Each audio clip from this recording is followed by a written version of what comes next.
What's going on, Bulls fans? Welcome to another episode of Chicago Bulls Central, your number one spot for everything Chicago Bulls related. On today's episode, I welcome Big Dave Watson from CHGO Bulls in the building to talk about everything Chicago Bulls. We're going to discuss why some people who are underrating the Bulls should be on the lookout for the Bulls to be way better than what people are thinking. That includes some of you Bulls fans that are down on the team. We talk about Dalen Terry and his potential role, Javonte Green, and much more on today's episode of Chicago Bulls Central, which we're going to get into right after this. You are now tuned in to Chicago Bulls Central, your number one place for all Chicago Bulls news and content.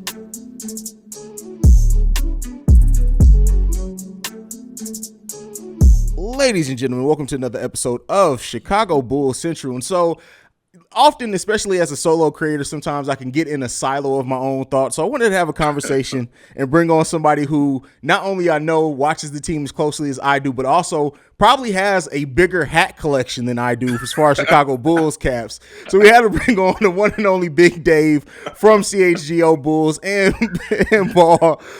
Bro, what's going on, man? Peace, brother. I'm good. You know, it's funny. As soon as you said that, I was like, man, I don't know how big if my Bulls hat collection that big. And then I remembered I literally have two new Bulls hats waiting on me as soon as we finish this. And I don't think anybody's seen these before. I don't think anybody's seen this colorway before a Bulls hat. And I can't wait to put it on. I feel you. I got I happened to walk into Lids when I was in the mall this weekend. They had a sale going on. I found this blue and gold colorway hat I have never seen before, and I had to cop it. I don't have anything to go with it yet. I'm gonna find a fit to go with it, but I had to get that. I had to get the hat when I saw it. Bro, ain't that how it be? You had that hat for a while too. You won't even wear that joint. It just be crispy, brand new, sitting up because you ain't got nothing to put it on with. And as soon as you get either some clothes or shoes that go with it, that hat comes out for real. Absolutely, man. But thank you for joining me, Big Dave, man. First of all, I want to give you a shout out for y'all killing it over on CHGO Bulls, man. I'm tuned in every day. I don't get to comment every day, but it's always on in the background, man. You guys are killing it over there, man. Hey, brother, thank you, man. It's a lot of fun, man. I mean, the same love to you, man, and Pat, and what y'all doing at Locked On, man. Like, y'all are definitely doing your thing. My people be hitting me up about it, like, yo, man, this show is good. And I'm like, yeah, I know. I know. Like, yeah, I appreciate that. For sure, appreciate that. Especially like me and Pat. Like, I think people forget, too, that we had never done an episode before we took over, together before we took over Locked On Bulls. And so it took a minute for us to get our chemistry to the point to where we wanted. But now, like, we literally don't even have to have, like, a meeting before. We just be like, hey, turn on the mics, man. And that's what makes it fun. Yeah. That's the best feeling, right? When you just walk in like, what we doing today? Oh, yeah, all right, just turn on the mic. Let's roll. For sure. But one of the things I wanted to bring on you about, man, because I've been supporting my Bulls all summer, trying to calm down fans on like, yeah, the Bulls didn't make some of the flashy moves, but this team is going to be still good.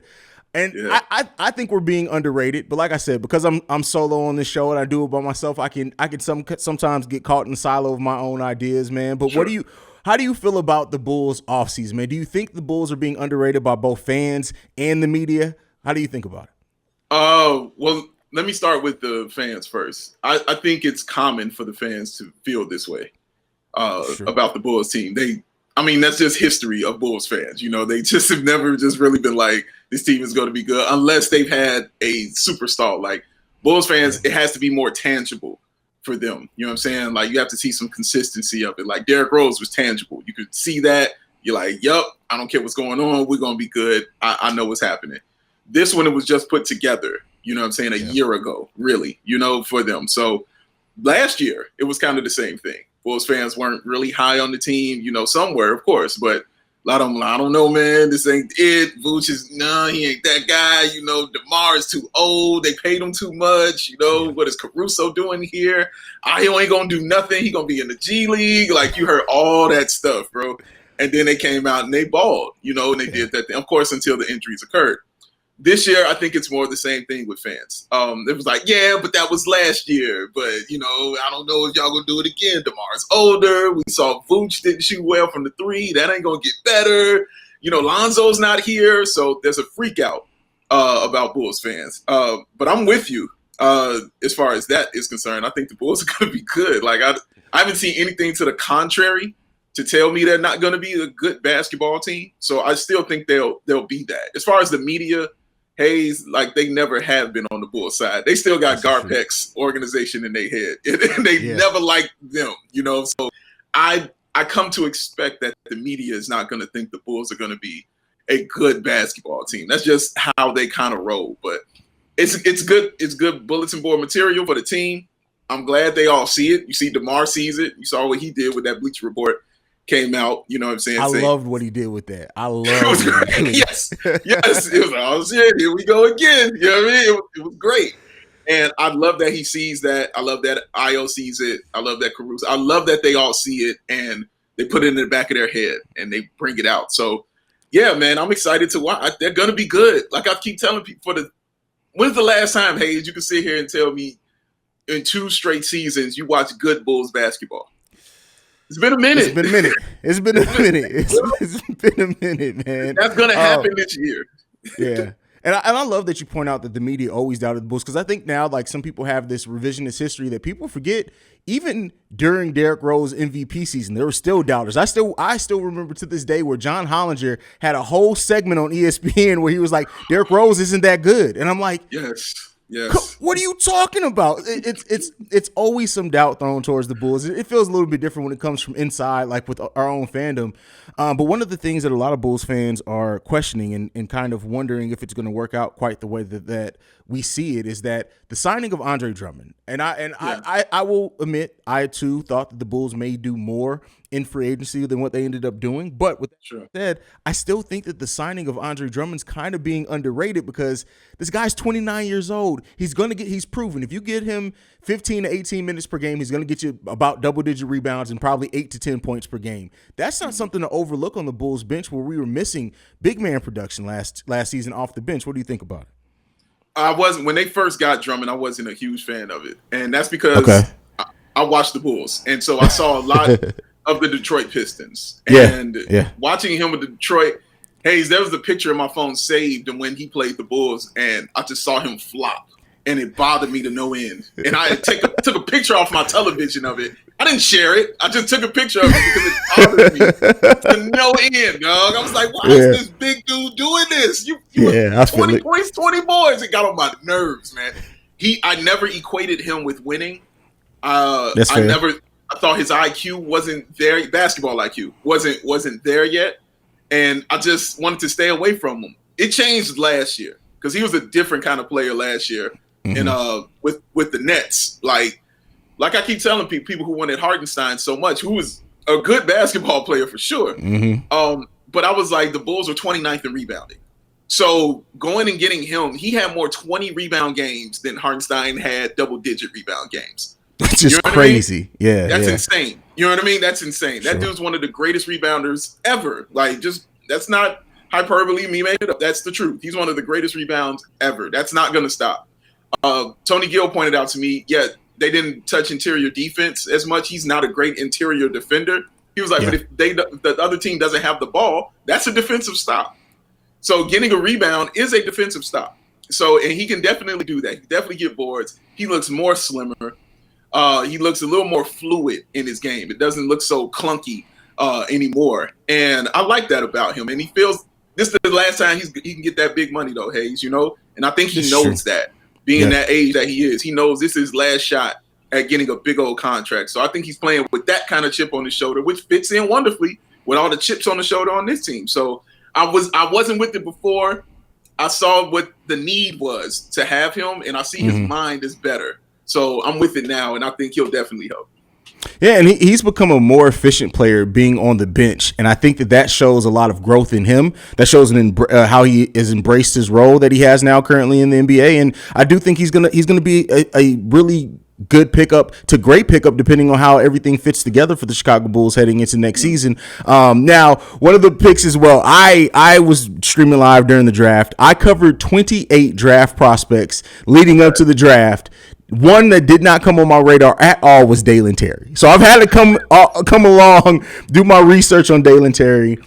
How do you think Dalen's going to get an opportunity early in the season? Like kind of like Ayo with like his defense is so good and the energy that they give him some minutes early on, or do you think it's going to be more of a slow progression? He's going to do some G League stints. What do you think is going to happen with Dalen Terry?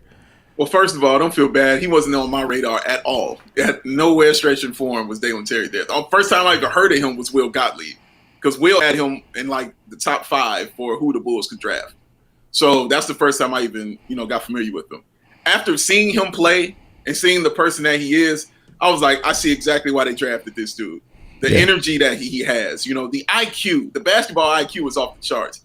Dude is a great passer. He can literally run your offense. Having that point guard mentality, I don't think he's a point guard. He's definitely like a 3, but he can run that point guard position for you. He can set it up, kind of like a Draymond Green kind of thing, but with more athleticism. You know what I'm saying, in his game, and he can shoot that 3-pointer because he's definitely a ball hawk. I'm talking about when it comes to being in the gym. That dude wants to be in the gym all the time, working on his game. If you look at his 3-point shot now, it already looks better than what it looked like coming out of college because he's been in that gym working.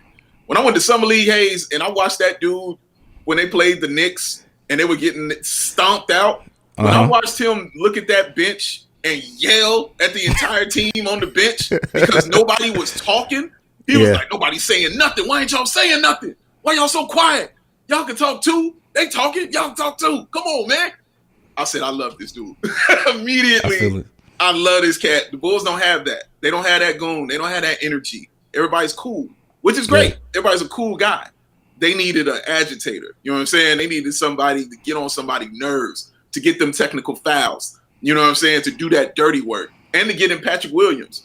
Like he does all those kind of things while also being a skilled basketball player. So in the beginning, I don't know Haize if he's going to get in early or if he's going to get in late. Billy Donovan, is different with how he does things. We saw Ayo come in first game of the year. Then we didn't see Derrick Jones Jr. till like December. You know what I'm saying? Like we don't know how Billy's going to do it. But I do know his impact will immediately be on that bench because they don't have that dude that's going to be aggressive and, high-fiving and yelling and talking and, getting everybody involved and keeping them into the game like that. So I think that's where his impact is going to be, and that's going to make them put that energy on the floor. You can't leave that energy just bottled up on the bench, man. You got to put that on the floor and let him play around, man. So, I don't know when, but he'll definitely get some time. Yeah, he's going to get time. It's going to come. And when it comes, I hope that he comes in and brings that energy that we know and we've seen from him, because him being able to do that is going to be huge, I think, for the Bulls. Like just having that impact player, that energy player coming off the bench, even if it's in small spurts right now because he's a rookie, is going to be huge for the Chicago Bulls. So before we go, there have been teams that have improved in the East. And that kind of contributes to a lot of people looking at the Bulls and thinking they're going to take a step back this season. So I'm going to throw this one to you. Which team that has improved in the East, if any, worry you the most as far as like matching up with the Chicago Bulls, things like that? And then which one do you look at the moves they make and you say, yeah, you made some moves, but I don't know if it's going to work out quite the way you think it's going to work out? I'll give mine, but I want to hear from yours first. That's a great question, man.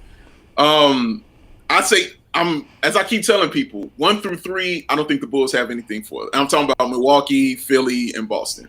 I don't think the Bulls got nothing for it. I'm not scared of anybody after that. 4 through whoever. It's whoever you want to put there. I'm not scared of none of them. The one that definitely gives you the most, you're like, oh, man, probably Cleveland. Just because of how they're set up. Like, they've got something for everything at every position, and everybody is multifaceted kind of in their game.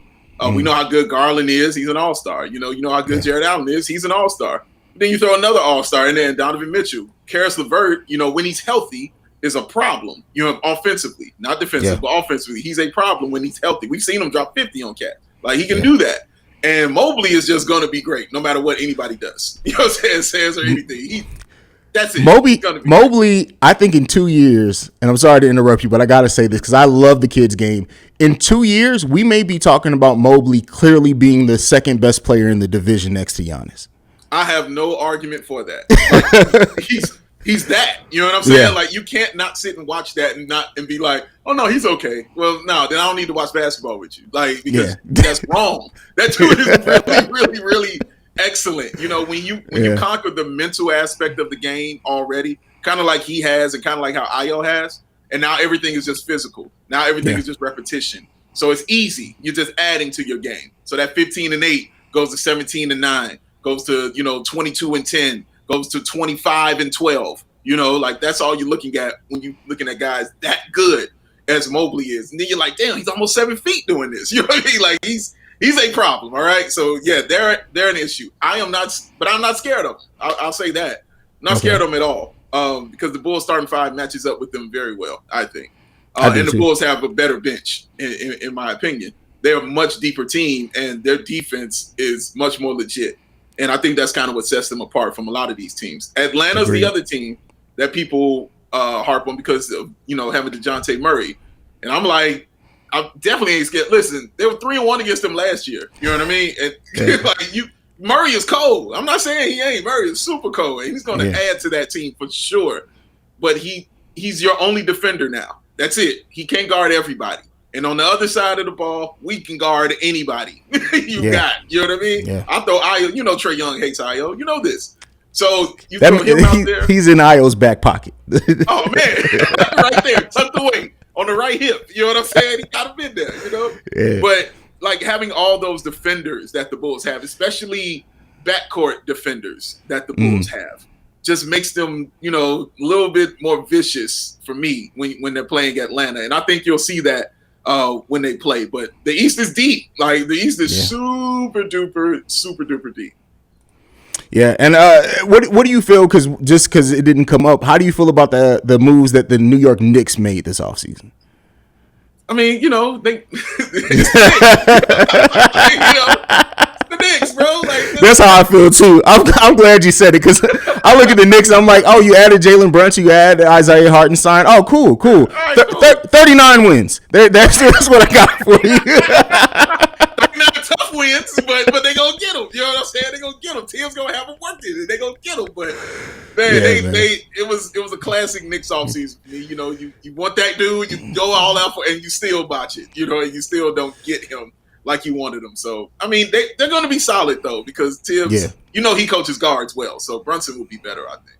Yeah, and Derrick Rose, he's projected to be healthy by the start of the season, right? He's going to be ready to go.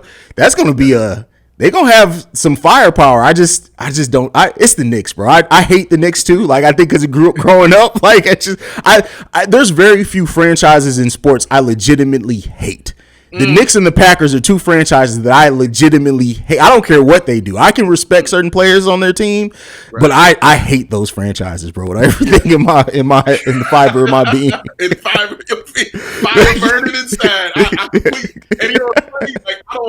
I don't hate anybody, but I will say it like this: this is one team I don't want to see win. Exactly. I ain't trying to see the Knicks anything. They had their shot when Mike retired, and I was like, all right, you had your shot. Sorry, you ain't getting it done. Back to the back of the line forever. I mean, thank you for Joakim Noah that we got that pick in the Eddie Curry deal, but outside of that, I ain't got nothing positive to say about the Knicks. And shout out to the hometown Isaiah Thomas for getting that done. You know what I'm saying? Exactly. Absolutely. Good looking out. You know what I mean? I so feel you though, man. For real. Definitely. One of the biggest questions, probably the biggest question still surrounding the Chicago Bulls, is the health of Lonzo Ball. We got a update yesterday from Casey Johnson, and it's one we all expected. We know Lonzo's not going to be ready by the start of the season, and it's going to probably be point guard by committee. Ayo, Caruso, Goran Dragic, how they work him in like that. But what do you think the leap Ayo is going to make, and how important it is for him to learn how to be a game manager next season, since he's going to be the starting point guard now from day one for the Chicago Bulls? Yeah, I think, life is 90% mental, 10% physical. And I just talked about that with Mobley. Once you conquer the mental aspect of it, the physical is something, you can truly control because you can just build and build and build and build and build. Ayo fixed the mental of the Bulls from game one. You know what I mean? Nothing rattled him. He was prepared for every single situation they put him in. And they put him in all of them, whether they were up, whether they were down, whether he played the 1, the 2, or the 3. Like they put him in every situation you could probably think of that you would put a NBA basketball player in, and he succeeded. He did a solid job every single time. So him having that mental together makes it easier for him coming in the next season. Now he just had to work on his body, which he did. As my boy keeps saying, he looked like Creed.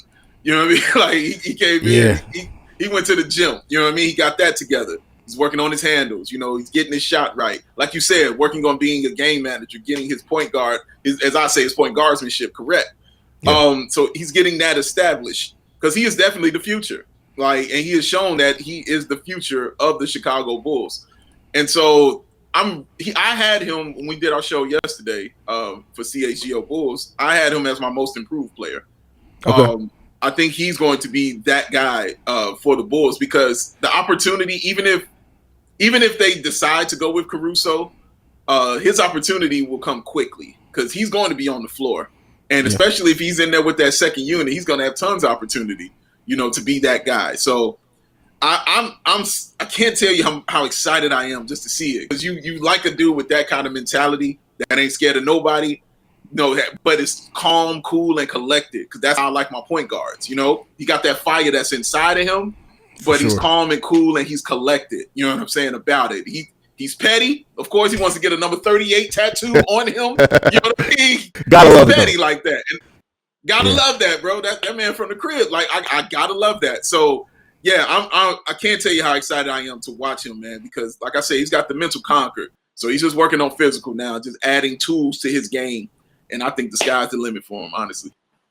I look at Ayo, and you know they did that recent redraft from Bleacher Report, and they still have him going 16th. And I'm looking at that list. I'm like, how do you still have like that many 15 players above Ayo Dosunmu from last year's draft? I try to step away sometimes and give my Bulls fandom a little bit of a breather, and when I try to analyze things, but really, Ayo Dosunmu has so much potential right now. We haven't even scratched the surface of the offensive potential he showed in Illinois yet. If he can bring that in the NBA game as well as the defensive intensity, you're looking at those Drew Holiday comps may not be too far off when it's all said and done for Ayo Dosunmu. So yeah, that's true. Yeah, the Drew Holiday comps are serious for Ayo, man. And yeah, that's what you think of every time you see him out there on the floor is a guy that has that on both sides of the floor. And again, that only comes with just playing more and playing more and playing more because Drew Holiday wasn't even Drew Holiday when he walked in.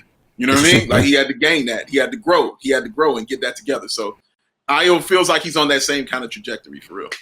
We've come a far way from drafting Marquise Teague. That's all I can say with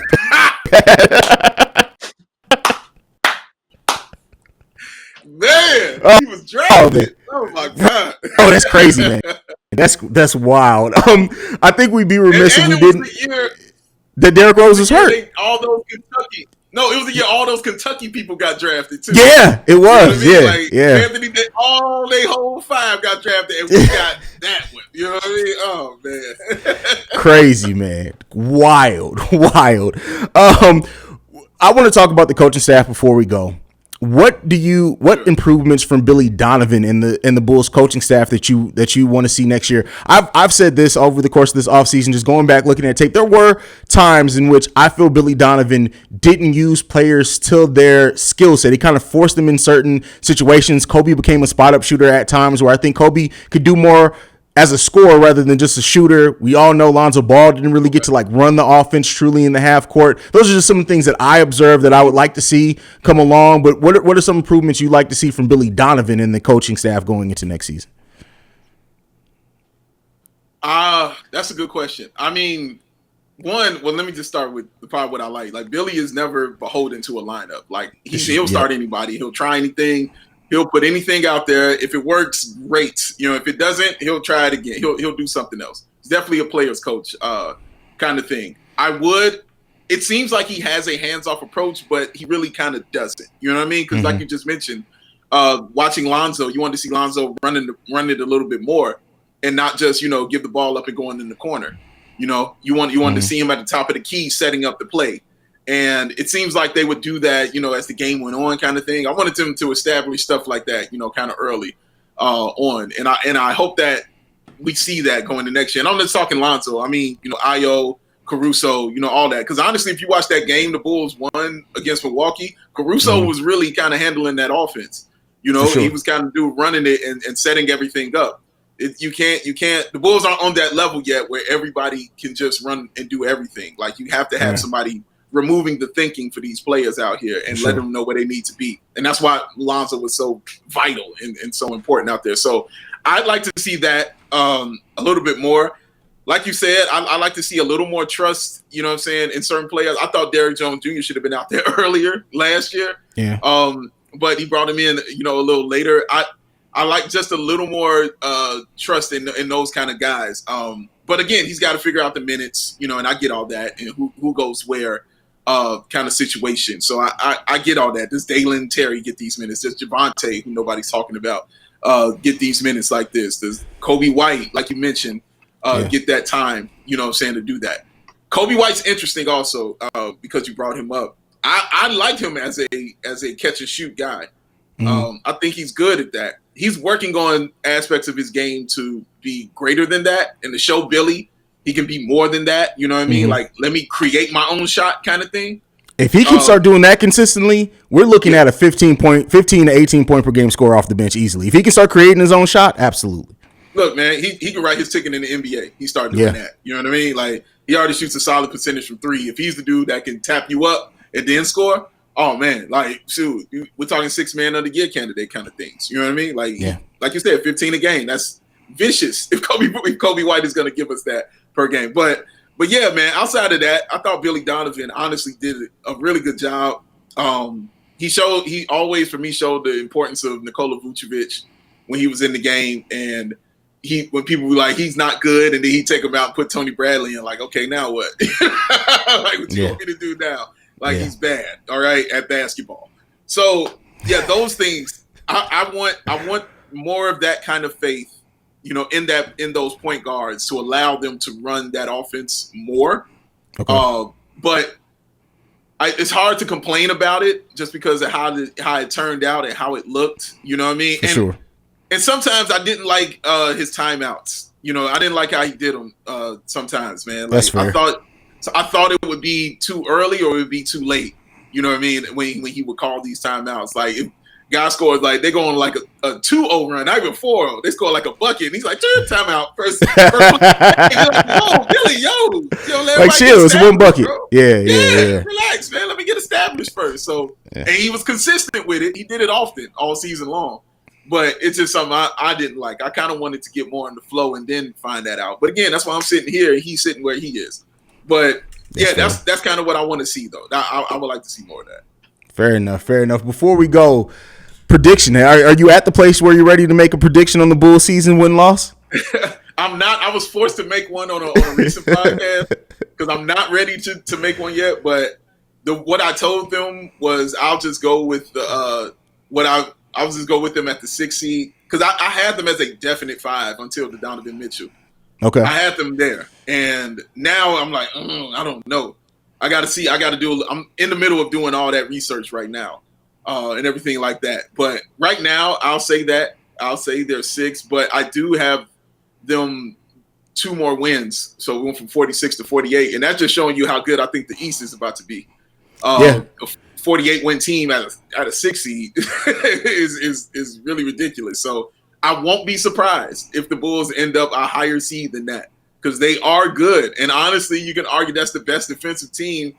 Outside, of course, again, that top 3. You know what I'm saying? Like, you can argue that lineup is the best defensive team out there, man. They play defense, bro. And people don't say that enough for me, in my liking. They play serious, straight-up defense. Death by 1,000 cuts. Defense, man. I loved it when you said that last time because that's exactly the type and brand of defense that they play, for sure. Man. But yeah, I like that. I do. I've said I think the Bulls can be the 5th seed, but I wouldn't be surprised. I'm not as high on Cleveland. I'm waiting to see how they come together before I really lock in my prediction. But 5th, 6th seed, I wouldn't be surprised at, and I wouldn't be surprised if they're higher than that. This Bulls team is going to come. They're going to play tough, and they're going to surprise a lot of people. They got a more balanced schedule, but they got a tough schedule to start the season. So we're going to know very early on where this Bulls team ranks amongst their peers next season for sure. But Big Dave, man, thank you so much for taking time out your day, man. Go and tell them where they can find you, bro, before we go ahead and head out. First of all, my brother Haize, thank you for having me on, man. You already know how I feel about you, bro.